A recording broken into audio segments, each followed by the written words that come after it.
Hello guys, welcome to my channel Shardul psychology and spirituality. तो आज हम बात करेंगे साइकोलॉजी ऑफ वर्क, जो आपके वर्क प्लेस में कैसे साइकोलॉजी एप्लीकेबल होती है।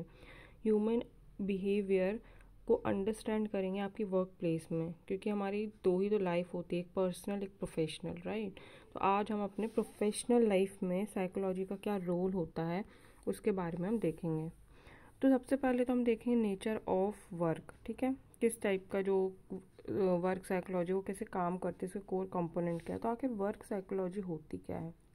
सिंपल सी डेफिनेशन है, work psychology is a study of how people behave and interact in work setting. Work setting यानी कोई भी जो आपका वर्किंग एनवायरनमेंट है, चाहे आप ऑफिस में काम करते हो, चाहे आप साइट पे जाते हो, साइट विजिट पे जाते हो, या आपका कोई आर्ट वर्क है, कोई भी जो आपका वर्किंग स्पेस है जहाँ पे आप काम करते हो, वहाँ पर एक इंसान कैसे बिहेव करता है, उसकी पर्सनैलिटी कैसे काम पे इम्पैक्ट डालती है, उसका क्या क्या साइकोलॉजिकल प्रभाव रहता है उसके वर्किंग एनवायरनमेंट पे, वो सारी चीज़ें काय में आती है, वर्क साइकोलॉजी में आती है।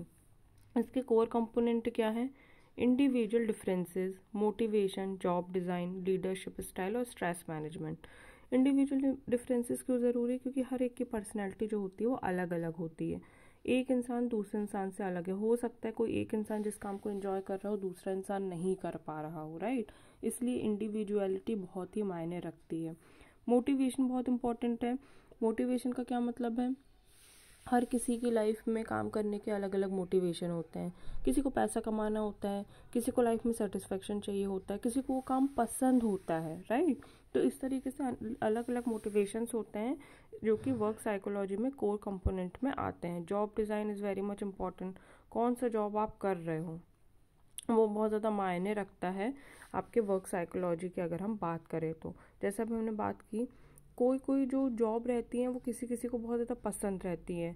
जैसे जो फिल्म मेकर्स है वो उनका पैशन है, ठीक है। जो गायक हैं, जो डांसर है, उनका पैशन है, वो बहुत इंजॉय करते हैं अपने काम को, काम समझते ही नहीं है, थकते ही नहीं है। वही अगर कोई इंसान सुबह 10 से 5 ऑफिस जा रहा है, हो भी सकता है वो उसको काम पसंद हो, लेकिन मैक्सिमम लोगों को वो काम ज़्यादा कुछ खास पसंद नहीं रहता है, बस सैलरी के लिए जा रहे होते हैं, तो वो थक जाते हैं, उनको छुट्टी चाहिए रहती है, फ्रस्ट्रेट होते हैं, ठीक है। लीडरशिप का जो मैनेजमेंट रोल में होते हैं, है ना, टीम लीड कर रहे होते हैं, उस समय एक अलग तरह की साइकोलॉजी काम करती है। स्ट्रेस मैनेजमेंट कुछ लोग अच्छे तरीके से कर लेते हैं, कुछ लोग नहीं कर पाते हैं। और दूसरी चीज़ ये भी है कि कभी कभी किन्हीं किन्हीं जॉब डिज़ाइंस में ऐसा होता है कि बहुत ज़्यादा वर्क प्रेशर होता है, जिसकी वजह से लोग स्ट्रेस में आ जाते हैं, बहुत ज़्यादा लोड रहता है, तो उसको कई कई बार लोग फ्रस्ट्रेट रहते हैं, क्योंकि वो जॉब छोड़ भी नहीं सकते, क्योंकि फाइनेंशियल सिक्योरिटी चाहिए। तो स्ट्रेस को कैसे मैनेज करें, मतलब अपने काम के जो एनवायरनमेंट है जहाँ आप काम कर रहे हो वहाँ पे कैसे इन सब चीज़ों को मैनेज करें, वो सारी चीज़ें काय में आती है, वर्क साइकोलॉजी में आती हैं। अभी फंडामेंटल मोटिवेशन क्या है, लोग काम करते ही क्यों हैं जब इतने सारे प्रॉब्लम हैं।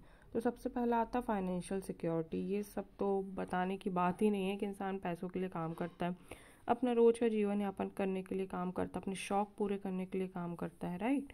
सेंस ऑफ पर्पस, अगर आप काम नहीं करोगे तो क्या करोगे, कुछ तो करना है ना जीवन में। तो इंसान जो है उसका एक लाइफ पर्पस होता है। आजकल गर्ल्स का भी क्या हो गया है कि मेरी खुद की आइडेंटिटी होना चाहिए, इसलिए मैं खुद के पैरों पे खड़ी होंगी और काम करूँगी। ज़रूरी नहीं रहता कि हर किसी को पता हो कि उसका क्या पैशन है या उसको क्यों काम करना है। कई कई लोग एक लाइफ में अपना पर्पस ढूंढने के लिए गोल एम के तौर पे भी काम करते हैं। तो यही होता है सेंस ऑफ पर्पस, कि उनके जीवन की कुछ तो वैल्यू हो, कुछ तो मीनिंग हो। तो ये सेंस से भी लोग काम करते हैं। फिर होता है सोशल कनेक्शन। लोग अकेले तो नहीं रह सकते, जहाँ वो काम करते हैं 10 लोगों से मिलते हैं, दोस्त बनाते हैं, तो लोग सोशल कनेक्शंस बनाते हैं। तो इस वजह से भी एक रीज़न रहता है कि लोग काम करते हैं। अभी हम समझेंगे कि understanding individual differences in work place. तो हर इंसान जो रहता है वो अलग अलग होता है, चाहे वो काम के तौर पे हो, चाहे प्रोफेशनल या पर्सनल लाइफ दोनों में हो। तो पर्सनैलिटी जो है बहुत मैटर करती है आपकी वर्किंग स्पेस में भी। देखो, कई लोगों की पर्सनैलिटी ऐसी रहती है वो 10 लोगों से भी काम करवा लेते हैं अपना। कई लोग ऐसे रहते हैं खुद ही अकेले काम करते रहते हैं। कुछ लोग अपने काम वर्क स्पेस में बहुत इंजॉय करते हैं। कुछ लोग हैं जो अपने वर्क स्पेस में किसी से बात नहीं करते हैं, चिड़चिड़े चिड़चिड़े रहते हैं। तो ये सब क्या होता है, ये सब रहती है पर्सनैलिटी आपकी पर्सनैलिटी कैसी है, इंट्रोवर्ड है, एक्सट्रोवर्ड है, एम्बीवर्ड है, और भी बहुत तरह की पर्सनैलिटीज़ रहती हैं, वो सब बहुत मायने रखते हैं आपके वर्क स्पेस पे। फिर रहती है स्किल्स और एबिलिटी। स्किल्स एबिलिटीज़ में क्या आता है, मतलब आप कोई काम करो, आप ऑफिस में हो, ठीक है, आप आईटी में हो, मान लो इंफॉर्मेशन टेक्नोलॉजी में, आप बहुत अच्छा काम कर रहे हो, लेकिन आपके प्रोजेक्ट में कोई नया चीज़ कुछ ऐड हुई, नया काम ऐड हुआ, आपको उसकी स्किल्स, दो लोग हैं, दोनों को उसकी स्किल्स नहीं आती, एक ने वो स्किल्स सीख ली, वो आगे बढ़ गया, उसको काम में अपॉर्चुनिटी मिली और उसकी सैलरी बढ़ गई। दूसरे इंसान ने सोचा अरे मैं नहीं सीखूंगा, ये नया है, ये कैसे कर पाऊंगा, ये वो करके, तो वो नहीं सीख पाया। तो देखो, हर किसी का एक अपना अपना टैलेंट होता है जो आपके वर्क एनवायरनमेंट में आपको एक शेप देता है, राइट। तो स्किल्स और एबिलिटी बहुत ज़्यादा मायने रखती है। किसी का कम्युनिकेशन अच्छा होता है तो वो प्रेजेंटेशंस देता है, कस्टमर से बात कर लेता है, कोई का नहीं होता है तो अपना बैक ऑफिस के काम संभालता है। मतलब आपके जो वर्क स्पेस है वहाँ पे आपकी स्किल्स और एबिलिटी ही मेन होती है। फिर है मोटिवेशन। जैसा अभी हमने बात की, अलग अलग लोग अलग अलग कारणों से मतलब मोटिवेट होकर काम करते हैं। हर किसी का काम करने का मोटिवेशन अलग होता है। कुछ लोग उस काम को बेहद पसंद करते हैं इसलिए वो काम करते हैं, कुछ लोग पैसा कमाने के लिए काम करते हैं, कुछ लोगों को अपनी लाइफ में एक पर्पस चाहिए कि नहीं हम घर में नहीं बैठेंगे, हमें कुछ तो करना है, तो काम करते हैं, है ना। कुछ लोग अपना वर्क लाइफ बैलेंस को मेंटेन करने के हिसाब से काम करते हैं। ऐसा नहीं कि पैसों के पीछे भाग रहे हैं, पैसा कम हो लेकिन लाइफ में सुकून भी होना चाहिए। तो इस तरीके के डिफरेंट मोटिवेशंस होते हैं जिसकी वजह से लोग काम करते हैं। अभी अगर हम देखें कि ऑक्यूपेशनल डाइवर्सिटी क्या है, मतलब जो अलग अलग जॉब है, जॉब में कौन कौन सी चीज़ें हैं जो आपके बिहेवियर को शेप देती है। तो पहला तो एक है जॉब डिमांड। अलग अलग जॉब में अलग अलग स्किल्स मांगते हैं, अलग अलग कॉग्निटिव प्रोसेस मांगते हैं। जो लेबर है उसका काम क्या रहता है, ईंटा पत्थर लगाना, और कुछ ऐसे बहुत सोचने वाला तो काम नहीं रहता। वो जो डिज़ाइनर है, जो इंटीरियर डिज़ाइनर है, उसका मेन काम रहता है थिंकिंग वाला, है ना, कॉग्निटिव प्रोसेस वाला। तो हर काम की डिमांड अलग अलग रहती है, हर काम में अलग अलग स्किल्स की डिमांड रहती है। कहीं कम्युनिकेशन बहुत ज़्यादा इंपॉर्टेंट रहता है, कहीं कम्युनिकेशन बिल्कुल भी इम्पॉर्टेंट नहीं रहता, आपको बस कंप्यूटर का काम आना चाहिए। अलग अलग जॉब की अलग अलग डिमांड रहती है। वर्क कल्चर हर जगह का अलग अलग रहता है, जिसकी वजह से क्या होता है, एम्प्लॉय का बिहेवियर चेंज होता है। कहीं कहीं का वर्क कल्चर बहुत ही डिसेंट है, बहुत ही आप रिलैक्स कर सकते हो, आपका वर्क लाइफ बैलेंस बहुत अच्छा होगा। आपको 10 से, जैसे कई लोग गवर्नमेंट जॉब में भी कुछ सेक्टर्स ऐसे हैं कि अपना मस्त 10-11 बजे जाओ, अपना 4-5 बजे तक आ जाओ, अपना घर पे भी टाइम दे दो, ऑफिस में बहुत प्रेशर लोड नहीं रहता, तो वहाँ के लोगों को बिहेवियर अच्छा रहता है, फ्रस्ट्रेटेड नहीं रहते। वहीं जैसे कुछ प्राइवेट कंपनीज में देख लो तो बहुत ज़्यादा वर्कलोड दे देते हैं, 12-12 घंटे काम कराते हैं, तो वहाँ के लोगों का जो पर्सनैलिटी है वो थोड़ी फ्रस्ट्रेटेड हो जाती है। तो इस तरीके से जो बिहेवियर है वो अलग अलग वर्किंग एनवायरनमेंट के कारण शेप में आता है। दूसरा है जॉब सेटिस्फैक्शन। तो कुछ लोग, जैसा अभी हमने बात किया कि एम्प्लॉयज़ का सेटिस्फैक्शन बहुत इंपॉर्टेंट होता है वेलबींग में। अब देखो, जो लोग खुश हैं अपने काम में, ठीक है, ज़्यादा टेंशन नहीं है, तो वो ज़्यादा अच्छे से रहेंगे, उनका वेलबींग मतलब उनकी लाइफ अच्छी रहेगी, वो सेटिस्फाइड रहेंगे। अब जो लोग ऑलरेडी फ्रस्ट्रेटेड है वो कैसे सेटिस्फाइड रहेंगे, नहीं रहेंगे, है ना। तो जॉब सेटिस्फैक्शन में बहुत ज़्यादा मायने रखता है कि आपका बिहेवियर कैसा है आपके वर्क स्पेस पे, या आपकी पर्सनल लाइफ में भी आपके वर्क स्पेस का क्या प्रभाव पड़ रहा है। तो जॉब सेटिस्फैक्शन भी महत्वपूर्ण होता है। अभी अगर हम बात करें करियर डेवलपमेंट की और प्रोफेशनल ग्रोथ की, सभी चाहते हैं कि हमारी ग्रोथ हो। अब जो इंसान जैसे तुरंत कॉलेज पास किया, ठीक है, इंसान काम पे लग जाता, तो उनके मोटिवेशंस क्या होते हैं, एक्सपीरियंस लेना और अपना काम सीखना। बोलते हैं ना, जाओ जाओ कम से कम सीखने को मिलेगा। कई लोग इंटर्नशिप करते हैं, फ्री में इंटर्नशिप करते हैं, क्यों, काम करते हैं, उनको सीखना रहता है। जब आप अर्ली में बहुत अपना शुरुआती चरण जो रहता है करियर डेवलपमेंट का, उसमें लोग सीखने पे ज़्यादा फोकस करते हैं और एक्सपीरियंस लेने पे ज़्यादा फोकस करते हैं, ना कि सैलरी पे या फिर हमको बहुत ज़्यादा रिस्पॉन्सिबिलिटी मिले, इन सब पे जिम्मेदारी पे कम फोकस करते हैं।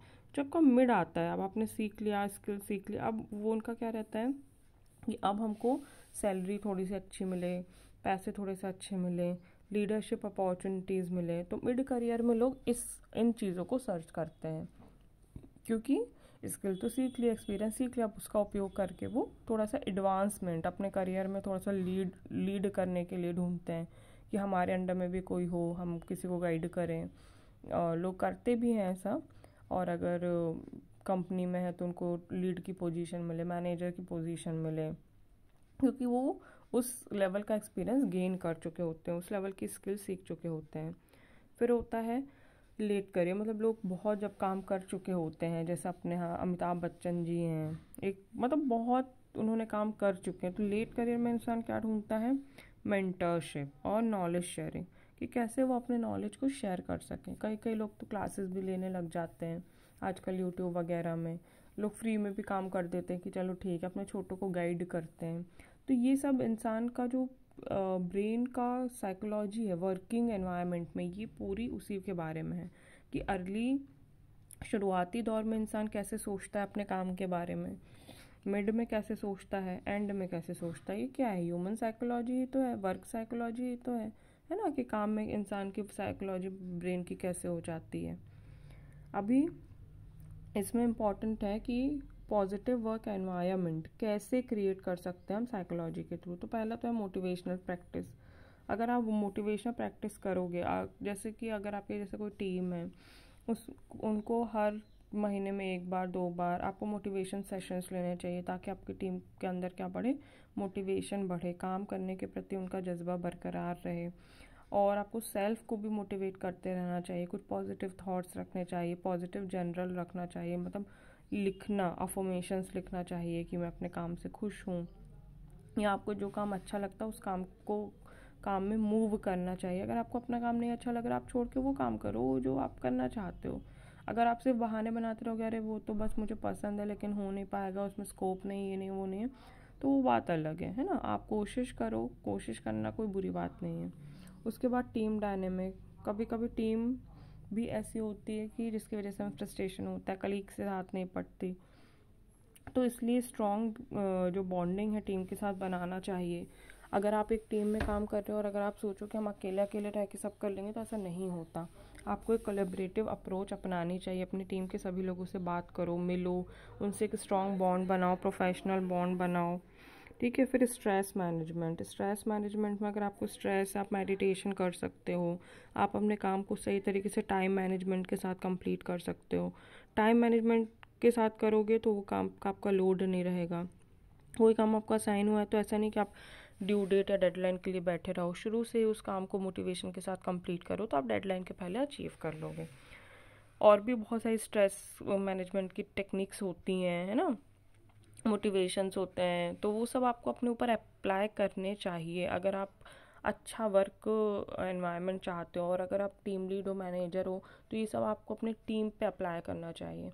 तो कुछ बहुत सारी स्ट्रेस मैनेजमेंट टेक्निक वगैरह होती हैं, वो सब भी आपको रियल लाइफ में अप्लाई करना चाहिए, जिसकी वजह से क्या होगा, आपको वर्क एनवायरनमेंट में थोड़ा शांति सुकून रहेगा, आप आराम से काम कर पाओगे और आपका ये प्रॉब्लम्स हैं वो ख़त्म हो जाएंगे। तो यही था दोस्तों आज का वीडियो, कैसा लगा आपको मुझे ज़रूर बताइएगा, कोई और टॉपिक को कमेंट कीजिएगा और चैनल को सब्सक्राइब कर लीजिएगा। थैंक यू, बाद में मिलती हूँ।